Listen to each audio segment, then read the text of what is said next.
There's a simple answer for Donald Trump: release the files. And then if he's innocent, did nothing wrong, he can put all this behind him and move on with the rest of his agenda. Why isn't he willing to do that? Many people knew what Jeffrey Epstein was doing, and no one did anything about it. This is Today As It Happened. Good Thursday evening to you. I'm Holly Furfer, here with your chronological look at the biggest events and stories of the day. From the reopening of the federal government to the ongoing drama surrounding the so-called Epstein files.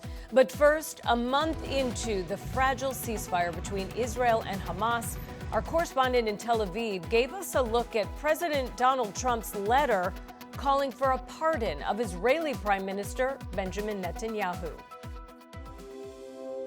I have an idea. Mr. President, why don't you give him a pardon? Give him a pardon.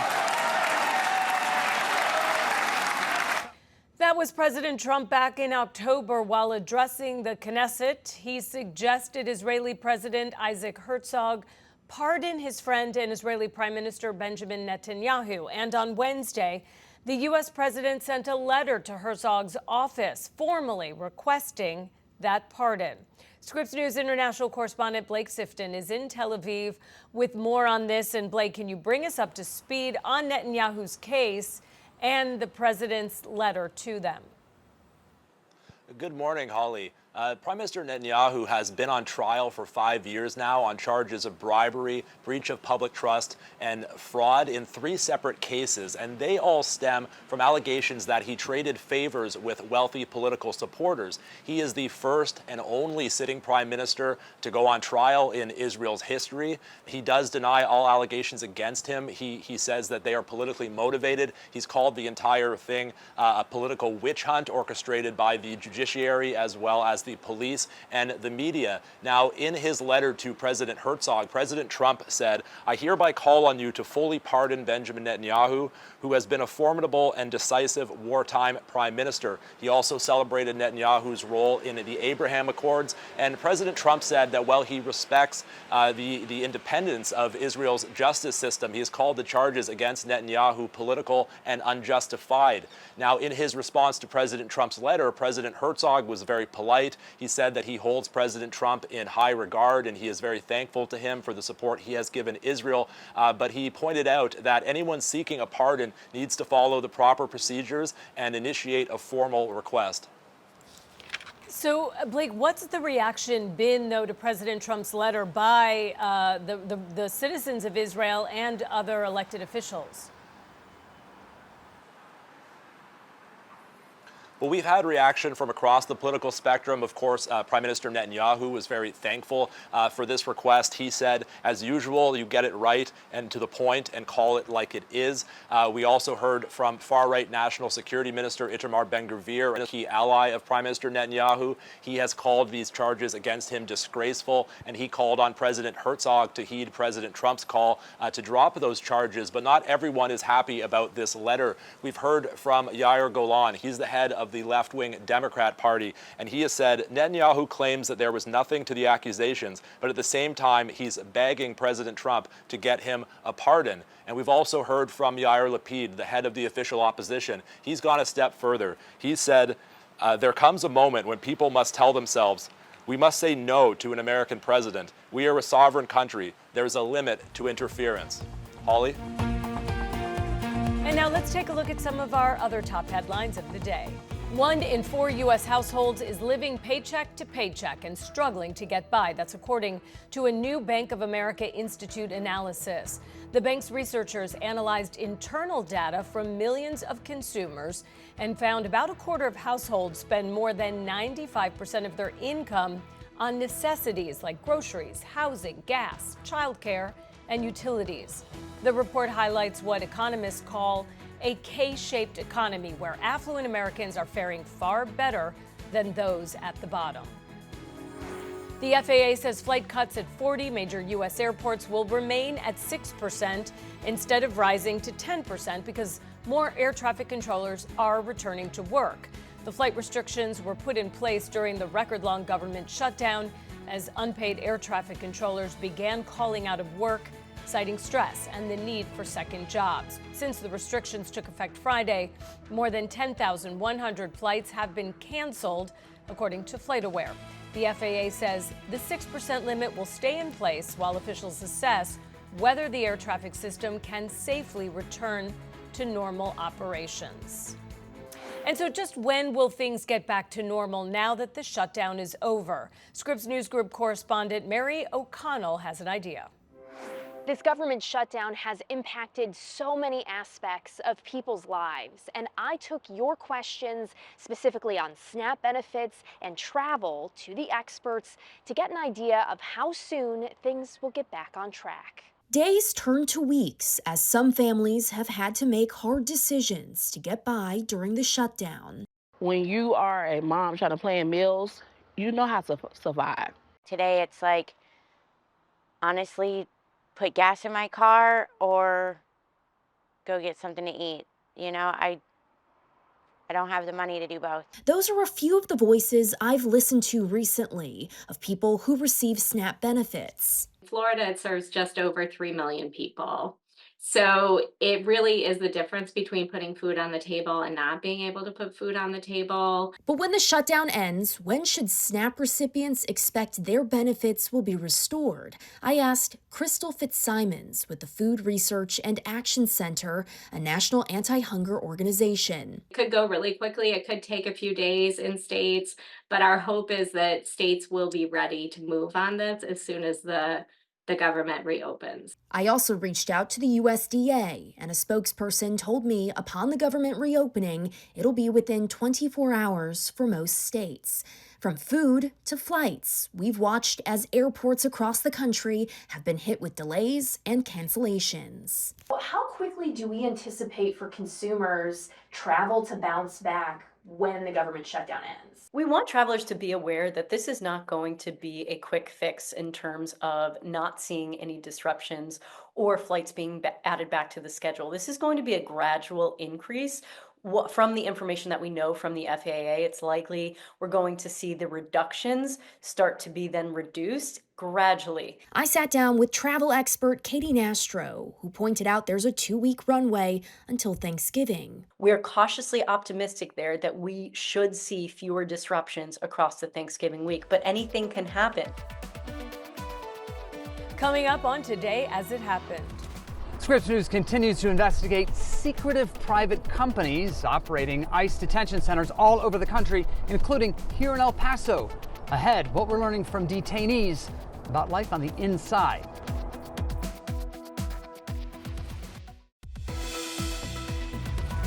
Welcome back to Today As It Happened. All right, let's check back in on our daily briefing of today's top stories. More than 1,000 unionized Starbucks workers are striking at 65 U.S. stores starting today. The strike is timed to disrupt Starbucks Red Cup Day, one of the company's busiest days of the year. Workers are protesting a lack of progress in labor negotiations. The walkout impacts stores in 45 cities, including New York, Philadelphia, and Dallas. Hundreds of people detained during the Trump administration's immigration crackdown could soon be released on bond.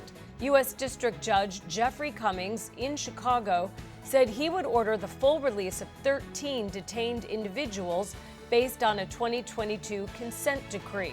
That decree outlines how Immigration and Customs Enforcement can make arrests without warrants. The judge gave government attorneys until Friday to review a list of 615 people detained at county jails and federal facilities nationwide. He wants to see if they qualify for alternatives to detention under that decree, such as ankle monitors while their immigration cases proceed. Scripps News investigative series ICE Inc. exposes the private companies profiting off the Trump administration's immigration crackdown. Now we're digging into the businesses quietly building and operating one of the largest ICE detention camps in the nation. Patrick Terpstra joins us now live from Washington. And Patrick, as our investigative correspondent, you went to West Texas and a place known as Lone Star Lockup. What did you find? That's right, Holly. It is in El Paso, Texas, the middle of the desert, where ICE is sending these immigrants. But ICE is not actually running the place, leaving that instead to a whole host of companies looking to make a profit. In this video captured by Scripps News, handcuffed immigrant detainees emerge from a plane in El Paso, Texas. The jet is unmarked, painted all white. But tracking the tail number shows it's a charter flight operated by Avelo Airlines. It's just one of the companies we found making money off the transfer and detention of immigrants to a sprawling new complex on the Fort Bliss military base. It's known as Camp East Montana, one of the largest ICE detention centers in the country. You really can't see much of Camp East Montana at all. It is way over there to my right. But we've brought a drone. We're going to launch it here in a public place so that we can see what we're able to view from the sky. The speedy construction can be seen by comparing satellite photos from just a few months ago when the land was mostly bare desert. Now it's a tent city intended to hold thousands of immigrants, largely built and operated by an array of companies that have not been easy to identify. And as this detention camp sprouted in the desert this summer, so did reports of problems. We spoke by phone to detainees inside the complex, including a Honduran who is a married father of a 6-year-old son. We agreed to withhold the man's identity to protect him from retaliation. Las condiciones aquí están muy, pero muy mal. No tenemos productos de higiene personal. Aquí yo soy desde hace como 3 semanas con un gran dolor en la garganta y en mi pecho. De esa manera sí me pueden llevar al médico. Tiene que ser una emergencia. I have heard nothing but horror stories from detainees about Camp East Montana. Congresswoman Veronica Escobar is one of the few outsiders allowed to visit the camp. After speaking with detainees and subcontractors there, she sent a letter to Homeland Security Secretary Kristi Noem demanding answers about contractor staffing, saying ICE is being dishonest. Dishonest is a strong word. Yeah, it is. We have not gotten accurate information from ICE. The Congresswoman has also asked Homeland Security to connect with the local health department to address concerns about illness. Quote, several people told us the water smelled bad and made them ill, Escobar wrote in her letter to Secretary Noem. When the water is making them sick, when they're not able to access medical care, which I heard directly from one of the detainees, the contractor is not meeting the scope or the expectations of the contract. Camp East Montana, it seems very much the Wild West. Marisa Limon Garza runs the Las Americas Immigrant Advocacy Center in El Paso that offers legal services to migrants held here. You have been to a lot of detention centers? Absolutely, yes. How does Camp East Montana compare? It breaks the mold. So you have a rotating door of people who do not know what they're doing. The administration has refused to share detailed contracts for places like Camp East Montana, but we've been able to identify a number of companies involved with this huge complex, beginning with Acquisition Logistics, LLC. Federal records reviewed by Scripps News show they're getting $1.2 billion from taxpayers to establish and operate what's described as a short-term detention facility. The company holding this important contract lists a single-family home in Virginia as its headquarters. The business has a bare-bones website and no history we could find of operating a detention center. No one from Acquisition Logistics would return our calls or emails. Congresswoman Escobar has not been able to get a list of the estimated 300 staff identified as subcontractors working at Camp East Montana. So we traveled to El Paso to see what we could learn about the companies making money off holding detainees here. We discover Disaster Management Group, based in Jupiter, Florida, built the soft-sided structures at the El Paso camp as a subcontractor for Acquisition Logistics. Detainees tell Scripps News during heavy rains, water leaks into their bunk rooms, soaking mattresses. Cuando llueve mucho,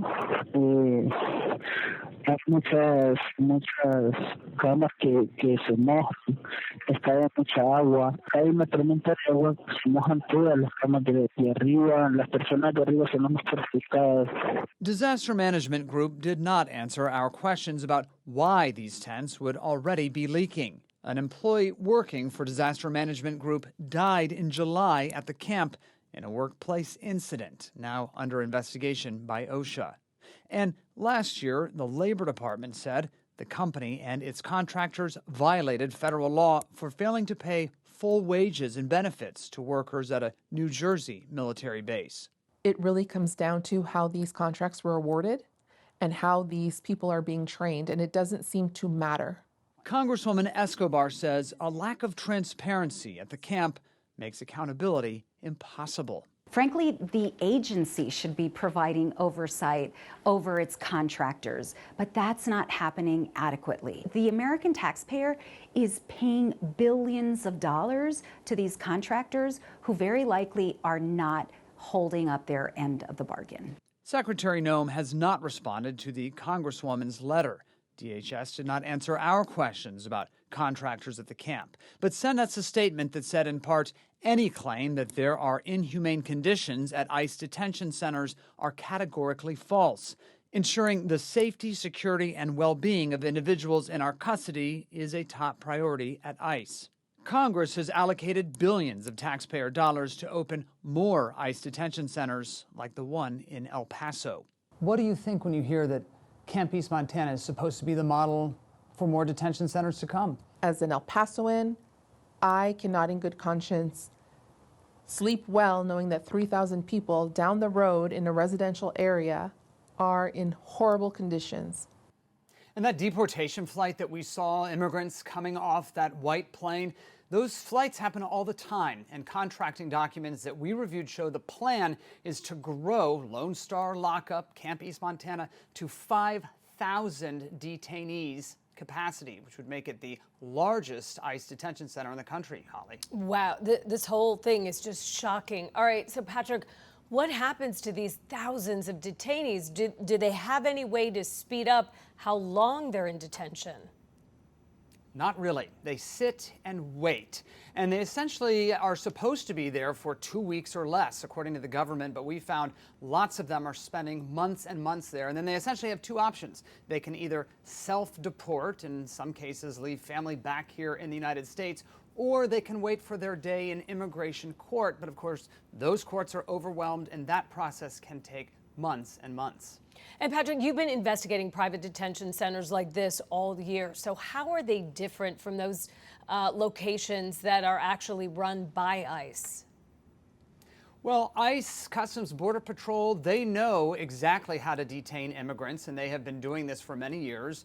Both private and these ICE facilities, they have detention standards, but it is a lot easier, we're told, to actually hold ICE accountable for those ICE locations versus these brand new locations that pop up. We talked to Congresswoman Escobar. Other members of Congress say they've really had a hard time actually getting inside these private facilities. So accountability, a major challenge when it comes to these for-profit companies that have built these jails, Holly. Scripps News investigative correspondent Patrick Terpstra live for us. Thank you for your extensive reporting and excellent work. We appreciate it. Up next on Today As It Happened, civil rights leader Jesse Jackson is in the hospital under observation for what's being called progressive supranuclear palsy. That story right after the break.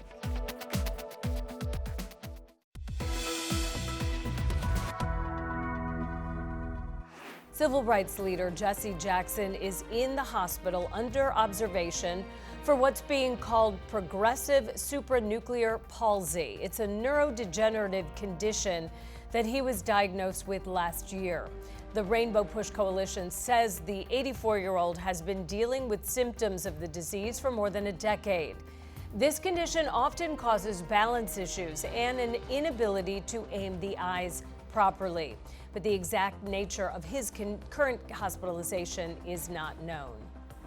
The Trump administration is considering new mortgage options to help more Americans buy homes, including so-called portable mortgages and 50-year loans.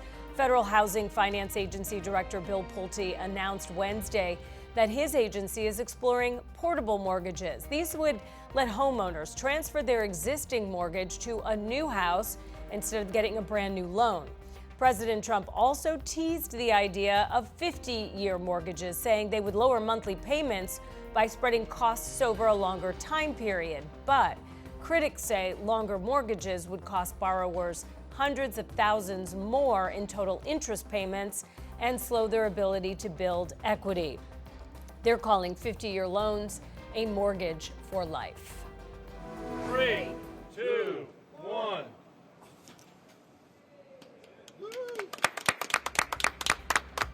And there it is. They stopped. The U.S. Mint officially stopping the penny. They stopped making pennies after more than 2 centuries of production. The final pennies were struck Wednesday at the Philadelphia Mint, where the 1-cent coin has been made, get this, since 1793. U.S. Treasurer Brandon Beach ceremonially hit the button to strike the last penny, saying the move will save taxpayers $56 million. That's a lot of pennies. President Trump ordered the end of penny production because it costs nearly 4 cents to make each 1-cent coin. Now, pennies will remain legal tender. You can use them, but no new ones will be produced. Coming up on Today As It Happened. We released. It made the president look bad, though. Did it not? How do you think it made the president look bad?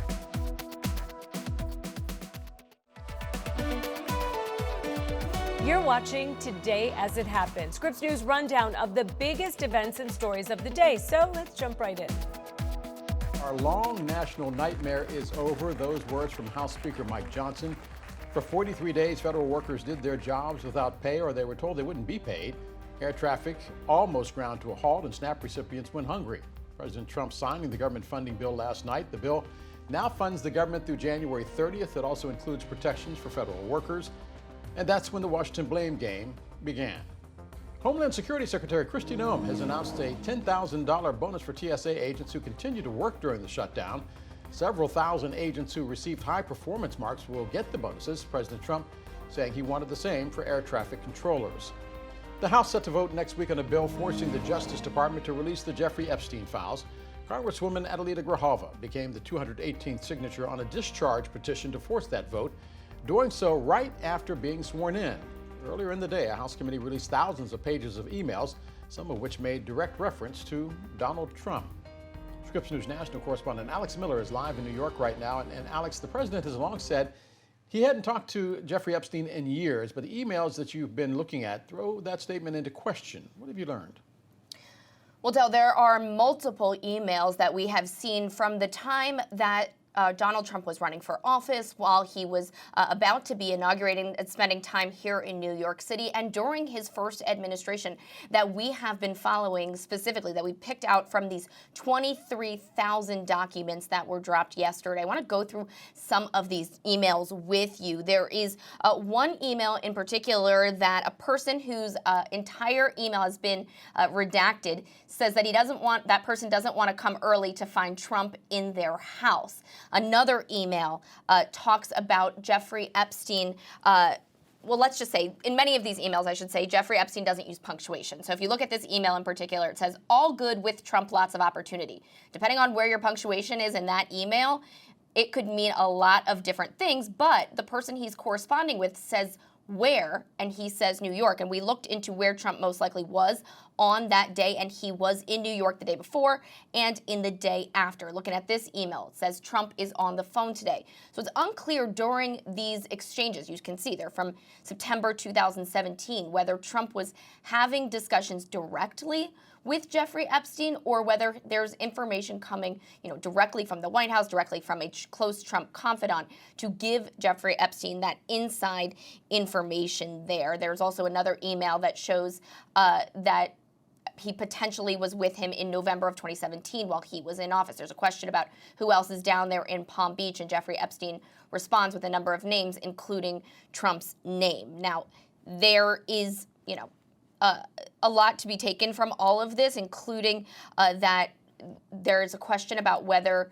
Epstein had a direct or an indirect line right into the administration. There was a lot being discussed with Epstein on a regular basis. He was sending emails very regularly, sending articles to and from, discussing Trump's speeches with people.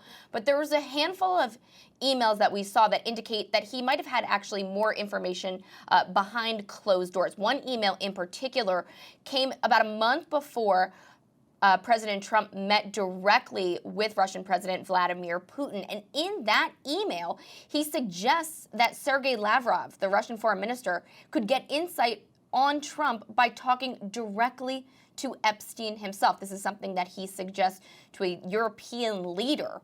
So again, questions about whether or not there was this direct connection there. There are also a slew of emails that talk about the status of various members of the cabinet. This one, Donald, now down on Tillerson. There was another email that says that Don McGahn tried to quit.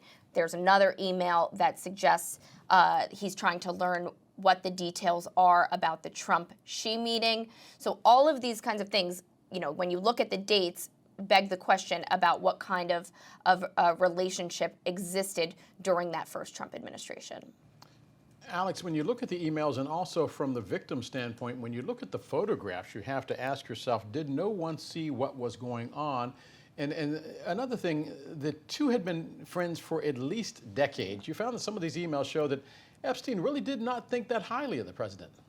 Yeah, when you look at some of these emails, he is incredibly critical of the president, calling him all sorts of names while he is discussing Trump. One of them in particular, he calls him a curse word, crazy. He says in another email that he has met some very bad people, none as bad as Trump, not one decent cell in his body, calling him dangerous. In that email, another email saying Trump's statement is goofy and opines that he has early dementia. Another one where he calls him crazy and stupid. You can see that this is a very common theme in many of these emails to Epstein's confidants. Now, this email in particular is part of a very long email where there's a lot of discussion going back and forth about a particular article. And in this email, Jeffrey Epstein says, "Would you like a photo of Donald and girls in bikinis in my kitchen?" And then there's another part of the email where he says that he had a 20-year-old girlfriend, Epstein did, in 1993, and says, "After 2 years, I gave to Donald." These emails, again, asking questions. This email was from December 2015 when Trump was running for president, about what kind of relationship they had and how long that relationship lasted for.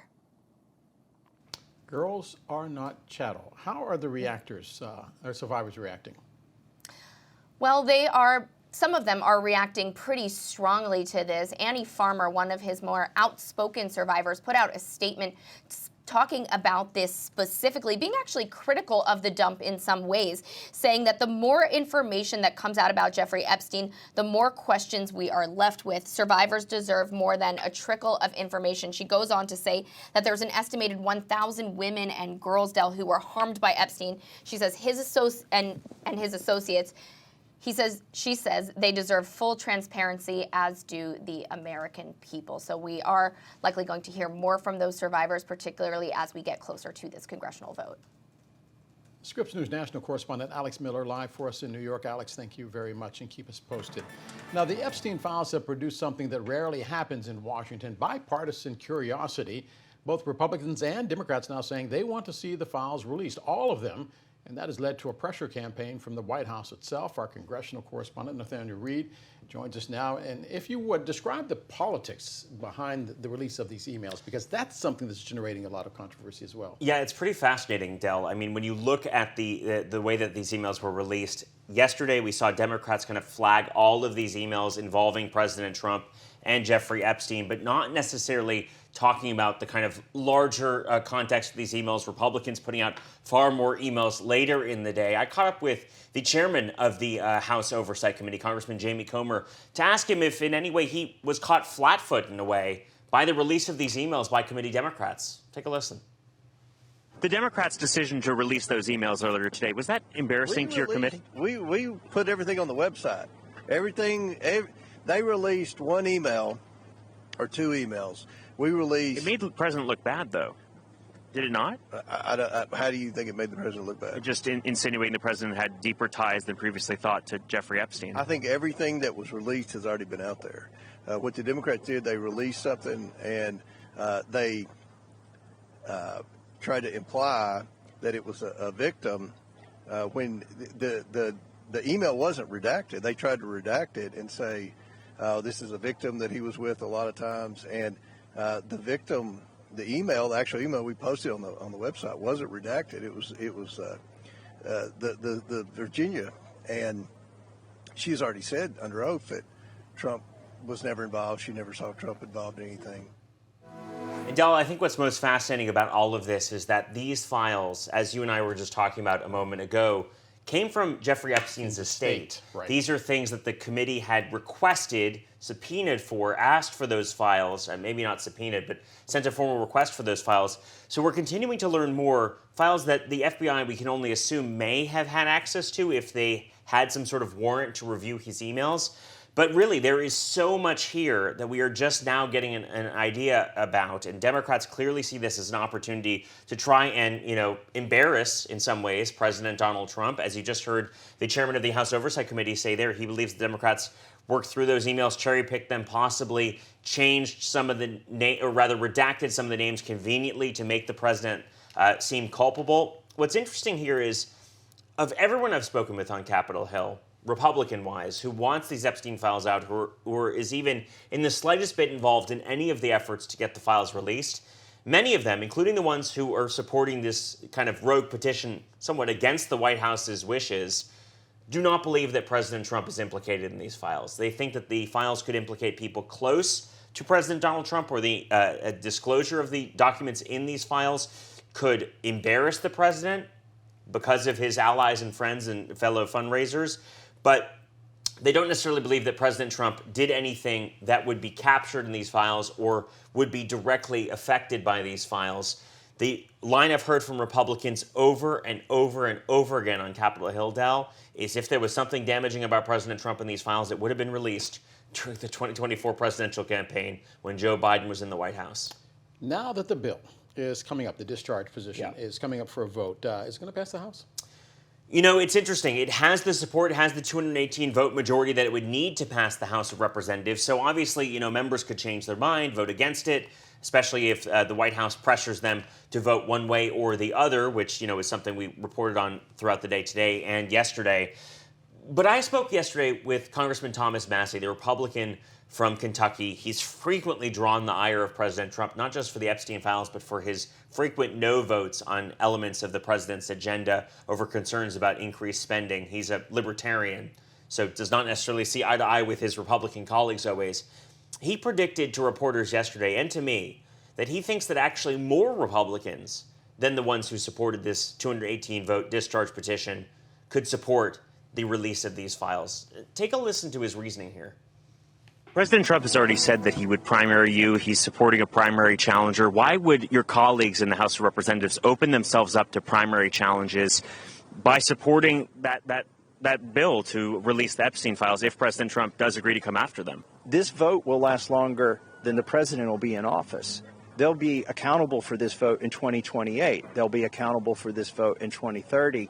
And do they always want to have on their record that they voted to cover up for pedophiles? Because President Trump's not always going to be able to come to their district and campaign for them or give them some tele-town hall endorsement. That, I think, Del, is the most fascinating argument. The argument President Trump cannot run for a third term. He's term limited. He's not always going to be seeking political office. And the fact that this could really be a liability for lawmakers if they're viewed as somehow being complicit, voting against the disclosure of these Epstein files. It'll be interesting to see which direction members go once they're forced to take that vote for the record. Regardless of whether you're a Democrat or a Republican, how do you explain the pressure campaign from the White House on members of Congress not to sign the discharge petition, including bringing a member of Congress into the Situation Room? Well, look, the explanation so far from President Trump from the White House is that these documents are somehow a Democrat hoax, that the White House is already doing all it can to release the Epstein files, that they're working in concert with the House Oversight Committee. Pam Bondi received a subpoena mixture of Democrats and Republicans from the House Oversight Committee to get some of these files. What's interesting is, you kind of hear these procedural arguments sometimes from Republicans when they talk about the release of these files, but you don't, there is, I think, a certain amount of lack of clarity. Question of, why is President Trump pushing back on the release of these files? Certainly, the fact that he reached out to so many of these members. We heard my soundbite yesterday from, just an hour ago from Congresswoman Nancy Mace, making clear that Trump and his team had reached out to her and, may have asked her to pull her name off of the discharge petition. A lot of questions about why the White House doesn't back this effort. Certainly the answer I get from both Democrats and Republicans could be because the information that comes out could be embarrassing. Scripps News congressional correspondent Nathaniel Reed, of course. Nate, is always thank you very much. Up next on Today As It Happened. This executive order, fostering the future for American children and families, gives me tremendous pride.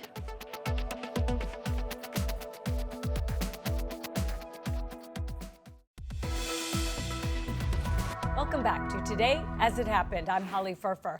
All right, let's jump right back into our rundown of the top stories of the day. The Justice Department now suing to block California's new congressional maps. Attorney General Pam Bondi calling the map, quote, a brazen power grab. California's Governor Gavin Newsom endorsing the new map, and voters there approved it. Democrats could pick up 5 more congressional seats. The Republicans, under pressure from President Trump, doing the same in several other states, including Texas, Missouri, and North Carolina. Moments ago, President Trump and First Lady Melania Trump signing an executive order to strengthen the nation's foster care system, launching the First Lady's Fostering the Future initiative. Scripps News White House correspondent Haley Bull was in the East Room for that signing, and she's live now on the North Lawn. And Haley, how is the president's executive order going to help children in the nation's foster care system? Well, Del, it's multifaceted, and the First Lady telling the audience as she unveiled this executive order to, quote, rise above the ease of inaction. And she described the goal of this as establishing a network connecting the government, private sector, higher education, and nonprofits to create opportunities for the thousands of foster youth who age out of the system every year. Now, the executive order signed by President Trump will provide technology-based scholarships for higher education. It seeks to expand access to education, workforce training, and technology. It in particular establishes a program to secure government and private commitments for pathways for education and employment. It also ups the access to education and training vouchers as well as federal grants. A number of agencies having key roles as part of the broader initiative, including Health and Human Services, HUD, leading the way with roundtables they tell us they will hold with foster youth, as well as a pathways program for federal jobs through the Office of Personnel Management. The president describing its impact like this. Under this major new initiative, great American companies and institutions will be signing a pledge to invest in teaching, training, and mentoring America's youth who are transitioning out of the foster care system. This will help provide jobs, education, and personal development opportunities to fantastic young people who truly need and deserve them. And now, as you mentioned, this is part of the First Lady's broader Be Best initiative. It has also been a focus for her and the administration. Earlier in the year, the president declared a month for foster youth in May. The First Lady also secured funding to help aid foster youth through budget bills earlier in the year. The First Lady also put her name on that executive order after the president signed it, as foster youth families who have been involved in the efforts and other nonprofit organizations, foster youth organizations, looked on, Dal. Scripps News White House correspondent Haley Bull for us live on the North Lawn. Haley, thank you very much. We'll be right back to continue our look at today's top stories.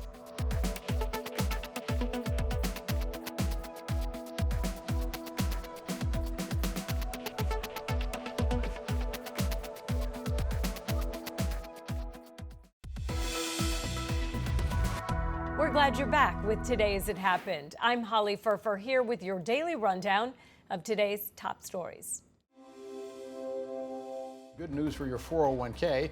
You'll be able to tuck away more money into your retirement plan. IRS announcing today it is raising the maximum contributions to $24,500 next year. That's up about $1,000. Those 50 and older, by the way, you can take advantage of what is called the catch-up plan. That is an additional $8,000 a year, or $32,500 towards your retirement. 17 transgender Air Force members have now filed a suit against the United States government. They claim the military broke the law when it revoked their early retirement benefits. The Air Force has confirmed it is denying early retirement to transgender troops who have served between 15 and 18 years. Instead of receiving retirement benefits, they're being separated from service without compensation. The lawsuit claims each service member could lose up to $2 million over the course of their lives. One plaintiff, Master Sergeant Logan Ireland, has 15 years of service, including a deployment to Afghanistan. Two people on President Trump's so-called enemies list took their fight to court today. Former FBI Director James Comey and New York Attorney General Letitia James say they want Trump's pick to prosecute them tossed from their cases. Scripps News Washington correspondent Stephanie Liebergen was inside the courtroom in Alexandria. Defense teams for New York Attorney General Letitia James and former FBI Director James Comey are hoping that a judge says the U.S. attorney that brought their indictments was illegally appointed. We're talking about Lindsay Halligan. She was appointed in late September after her predecessor was forced out. And the debate centers on the law that spells out the rules for interim U.S. attorney appointments. Both of the defense teams in this case say the limit should be one single 120-day appointment. And after that, the district court takes over responsibility for filling the vacancy. They say that making repeated 120-day appointments could go on forever, and it could circumvent the Senate's role in the confirmation process. The government says the issue is a paperwork error at best, saying that the 120-day mark just prompts review of any interim appointments, arguing the Attorney General has broad authority to make appointments across the Department of Justice. There were two key threads during this hearing that kept coming up, and that was what exactly happened in the grand jury proceedings and an October 31st ratification document that was signed by Attorney General Pam Bondi. That ratification document appointed Halligan as a special attorney, making that retroactive to September 22nd. It named her specifically to oversee the prosecutions of James Comey and Letitia James, and it ratified the grand jury indictments in both of those cases. But the judge questioned that document in court today. The judge has reviewed the grand jury transcript, something the attorneys can't do because of grand jury secrecy rules. And the judge said in court Thursday it was obvious to her the Attorney General couldn't have reviewed all of the grand jury testimony. She said in court that a court reporter wasn't present for some of the testimony, so the grand jury proceedings weren't properly recorded. The judge openly questioning how could the Attorney General ratify grand jury proceedings if the records don't exist. Both of the defense teams are arguing that if Halligan's appointment was illegal, then she wasn't authorized to bring their cases before the grand jury. They are asking the judge to dismiss the indictments with prejudice, which would prevent the government from trying to bring those cases again. The judge has said she'll make her ruling by Thanksgiving. Thank you so much for joining us today on Today's It Happened. I'm Holly Furfer. We hope you have a great Thursday night.